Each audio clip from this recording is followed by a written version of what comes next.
നമസ്കാരം. ഇലക്ഷൻ ചിത്രം വ്യക്തമായി. നമ്മൾ ഏറ്റവും കൂടുതൽ ശക്തമായിട്ട് ആവശ്യപ്പെട്ടുകൊണ്ടിരുന്ന രാഹുൽ മാക്കൂട്ടം ഇപ്രാവശ്യം മത്സരിക്കുന്നില്ല, സ്വതന്ത്രനായിട്ടെങ്കിലും മത്സരിക്കും എന്നൊക്കെ പൊതുവെ എല്ലാവരും പ്രതീക്ഷിച്ചിരുന്നു. രാഹുൽ മാക്കൂട്ടത്തിന് വേണ്ടിയിട്ട് മലയാളികളിൽ മഹാഭൂരിപക്ഷം പേരും ശക്തമായിട്ട് വാദിച്ചിരുന്നു. പക്ഷേ രാഹുൽ മാക്കൂട്ടത്തിൻ്റെ ആ ഒരു നിശ്ചയദാർഢ്യത്തിൻ്റെ മുന്നിൽ നമ്മളൊക്കെ പറഞ്ഞുകൊണ്ടിരുന്ന പല കാര്യങ്ങൾക്കും പ്രയോജനം ഉണ്ടായില്ല എന്ന് നമുക്ക് തീർത്ത് പറയാൻ പറ്റില്ല. പക്ഷേ ഏതായാലും മത്സര രംഗത്ത് അദ്ദേഹം ഇല്ല. കാരണം നമുക്കറിയാം, നാമനിർദ്ദേശ പത്രിക നൽകേണ്ടിയിരുന്ന ലാസ്റ്റ് ദിവസം ഇന്നലെയായിരുന്നു. അദ്ദേഹം നാമനിർദ്ദേശ പത്രിക നൽകിയില്ല. സ്വാഭാവികമായിട്ടും മത്സര രംഗത്തില്ല, സ്വതന്ത്രനായിട്ട് പോലും മത്സര രംഗത്തില്ല. കാരണം അദ്ദേഹം UDF സ്ഥാനാർത്ഥി, പ്രത്യേകിച്ച് കോൺഗ്രസിൻ്റെ സ്ഥാനാർത്ഥിയായിട്ട് മാത്രമേ മത്സരിക്കുന്നുള്ളൂ എന്നുള്ളൊരു ദൃഢനിശ്ചയം അദ്ദേഹത്തിനുണ്ടായിരുന്നു. അതുകൊണ്ട് തന്നെയാണ് അദ്ദേഹം മത്സരിക്കാതിരുന്നത്. ഏതായാലും ഒരു കാര്യത്തിനകത്ത് ഈ SSP എന്ന സംഘത്തിന് ആശ്വസിക്കാം. SSP എന്ന് നമ്മളെപ്പോഴും പറയുന്നത് കോൺഗ്രസിലെ ചുരുക്കം ചില ഉന്നതരായിട്ടുള്ള നേതാക്കളായ സതീശനിസ്റ്റുകൾ, രണ്ടാമത് സംഘിസ്റ്റുകൾ, മൂന്നാമത് പിണറായിസ്റ്റുകൾ, ഈ മൂന്ന് കൂട്ടരും കൂടെ കൂടി യോജിച്ചുകൊണ്ട് നടന്ന ഒരു ഉന്നതമായിട്ടുള്ളൊരു കോക്കസ്, അവരുടെ ഒരു ഹിജൻ അജണ്ടയായിരുന്നു രാഹുൽ മാക്കൂട്ടത്തെ ഒതുക്കി ഇല്ലാതാക്കുക എന്നുള്ളത്. പക്ഷേ അതിനകത്ത് ആദ്യ സ്റ്റെപ്പ് അവർ വിജയിച്ചു. ഒതുക്കാൻ അവർക്ക് സാധിച്ചു, ഇല്ലാതാക്കാൻ സാധിച്ചില്ല. കാരണം അവർ പരീക്ഷിച്ച് വിജയിച്ച ഒരു തന്ത്രം ഇതിനു മുമ്പുണ്ടായിരുന്നു. നമ്മളെപ്പോഴും ആവർത്തിച്ച് പറയുന്നതാണ്. ശ്രീമാൻ കേരളം കണ്ട മഹാനായ മുഖ്യമന്ത്രി ശ്രീ ഉമ്മൻചാണ്ടി അവരുടെ കാര്യത്തിനകത്ത് ഇതേ തന്ത്രം അന്ന് മുൻപന്തിയിൽ നിന്നിരുന്ന വേറെ ചില വിഭാഗമായിരുന്നെങ്കിൽ പോലും കൂടെ അതിനകത്ത് പിണറായിസ്റ്റിൻ്റെ പങ്കും വളരെ വ്യക്തമായിരുന്നു. എന്താണെങ്കിലും ശരി, അതിനകത്ത് അവർ വിജയിച്ച ആ ഒരു തന്ത്രം അവർ ഇപ്രാവശ്യം മറ്റൊരു കോക്കസിലൂടെ രാഹുൽ മാക്കൂട്ടത്തിൽ അവർ പരീക്ഷിച്ചു.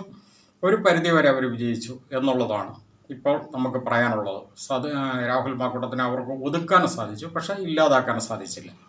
അത് തന്നെയാണ് ഇപ്പോൾ നമ്മൾ ഈ ഒരു സന്ദർഭത്തിൽ ഇങ്ങനെ ഒരു വീഡിയോ ആയിട്ട് വന്നത്. കാരണം രാഹുൽ മാക്കൂട്ടം മത്സര രംഗത്തില്ല എന്നുള്ളത് പൊതുവെ രാഹുൽ മാക്കൂട്ടത്തെ സ്നേഹിക്കുന്ന വലിയൊരു ജനവിഭാഗത്തിന് വലിയൊരു ബുദ്ധിമുട്ടുണ്ടാക്കിയ ഒരു കാര്യം തന്നെയാണ്.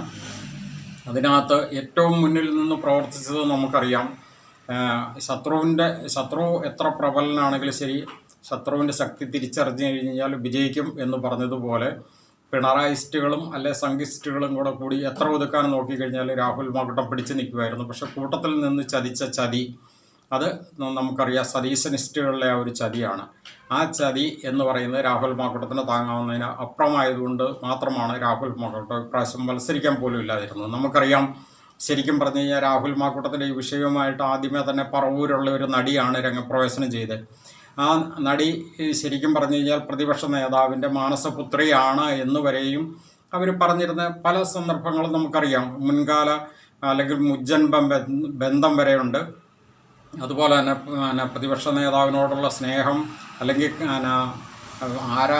ആരാധന മൂത്ത് അങ്ങേയറ്റത്തെ ആരാധനയാണെന്ന് അവർ പറഞ്ഞിരിക്കുന്നതും, അതുപോലെ തന്നെ അവരുടെ പല ബൈറ്റുകൾ നമ്മളിപ്പോൾ അതിനകത്ത് കൂടുതൽ വിശദീകരണത്തിനൊന്നും പോകുന്നില്ല. എന്തൊക്കെയാണെങ്കിലും ശരി, ആ നടി പേരെടുത്ത് പറയാതെ തന്നെ രാഹുൽ മാക്കൂട്ടം ആണ് എന്നുള്ള രീതിയിൽ വളരെ വ്യക്തമായിട്ട് ഈ പൊതുമണ്ഡലത്തിൽ പറഞ്ഞിരുന്ന കാര്യങ്ങൾ നമുക്കറിയാം. അങ്ങനെയാണ് ആദ്യമേ ആ ഒരു വിഷയം പൊതുമണ്ഡലത്തിലേക്ക് ഉരുത്തിരിഞ്ഞു വരുന്നത്.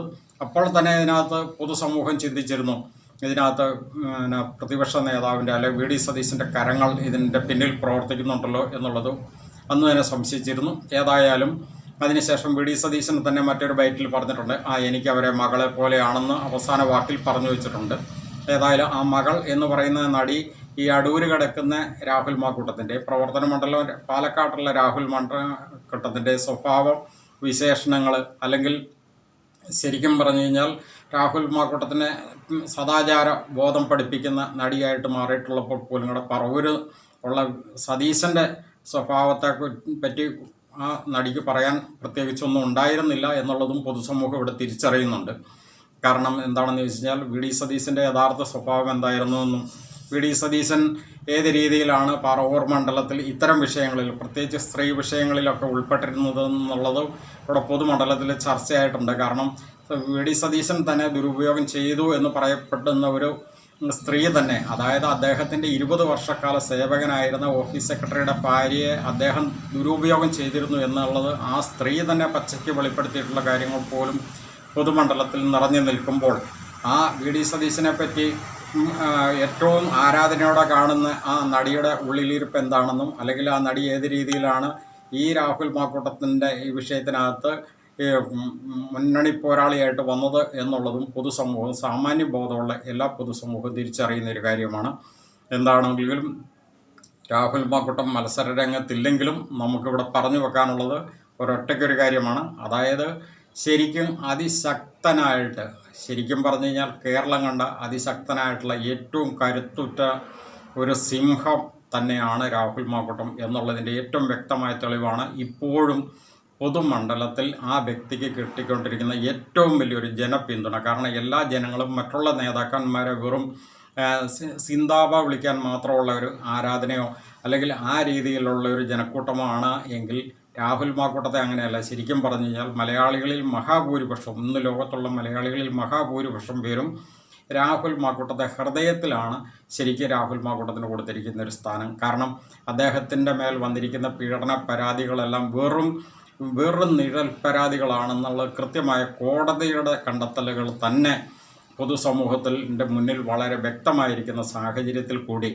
മറ്റുള്ള പല പീഡന വീരന്മാരും ഇന്ന് പൊതുമണ്ഡലത്തിൽ അല്ലെങ്കിൽ ഇത്തരം രാഷ്ട്രീയ പാർട്ടികളിലെ പ്രത്യേകിച്ച് വി.ഡി. സതീശനൊക്കെ തോളത്തെടുത്ത് വെച്ചുകൊണ്ട് നടക്കുന്ന പി.കെ. ശശിയെ പോലുള്ളവരും അതുപോലെ പിണറായിസ്റ്റുകളിൽ ഒരു ഡസനോളം വരുന്ന സ്ത്രീപീഡകരും, പ്രത്യേകിച്ച് ഇപ്പം റാന്നിയിലെ CPM-ൻ്റെ ഏരിയ കമ്മിറ്റി അംഗമായിരുന്ന അലൻ മാത്യു ഇതിനേക്കാളും വലിയ ഗൗരവമുള്ള പീഡന വിഷയത്തിനകത്ത് ഉൾപ്പെട്ടിട്ട് ഇതുവരെയും പോലീസ് അറസ്റ്റ് ചെയ്യാതിരിക്കുന്ന സാഹചര്യങ്ങളും ഇതെല്ലാം പൊതുസമൂഹം ചർച്ച ചെയ്യുന്ന സാഹചര്യത്തിൽ രാഹുൽ മാക്കൂട്ടത്തിനോടുള്ള ആ ഒരു ജനപിന്തുണ, അതായത് ആ ഒരു മനുഷ്യനെ, ആ യുവ നേതാവിനെ കുടുക്കുകയായിരുന്നു. കാരണം എന്താണെന്ന് ചോദിച്ചാൽ പ്രതിപക്ഷത്തിൻ്റെ പ്രതിഷേധ സ്വരത്തിൻ്റെ, പ്രത്യേകിച്ച് ഭരണകൂട ഭീകരതയ്ക്കെതിരെ അതിശക്തമായിട്ട് ഏറ്റവും കൂടുതൽ അഗ്രസീവായിട്ട് കാര്യങ്ങളെ വിശകലനം ചെയ്ത് പൊതുസമൂഹ നന്മയ്ക്കായിട്ട് പ്രതികരിച്ചുകൊണ്ടിരുന്ന പ്രതിഷേധത്തിൻ്റെ സ്വരമായിട്ട് നിന്നിരുന്ന രാഹുൽ മാക്കൂട്ടത്തെ പ്രതിപക്ഷ നിരയിൽ നിന്ന് അകറ്റി നിർത്തുക എന്നുള്ള ആ ഒരു ഹിജൻ അജണ്ട ഇവിടുത്തെ ഭരണകൂട ഭീകരതയുടെ ഭാഗമായിട്ടുണ്ടായിരുന്നപ്പോൾ അതിന് കൊട പിടിച്ചു കൊടുക്കുന്ന രീതിയിൽ സതീശനിസ്റ്റുകളും ഒന്നു ചേർന്നു എന്നുള്ളത് കൊണ്ട് മാത്രമാണ് രാഹുൽ മാക്കൂട്ടം ഈ പ്രാവശ്യം മത്സരരംഗത്തില്ലാതിരുന്നത്. പക്ഷേ എങ്കിൽ കൂടിയും ഞങ്ങൾ കുറച്ചു മുമ്പ് പറഞ്ഞിരുന്നത് പോലെ രാഹുൽ മാക്കൂട്ടം അതിശക്തമായ ജനപിന്തുണയുള്ള നേതാവായിട്ട് ഉയർന്നു വരിക തന്നെയാണ് ചെയ്യുന്നത്.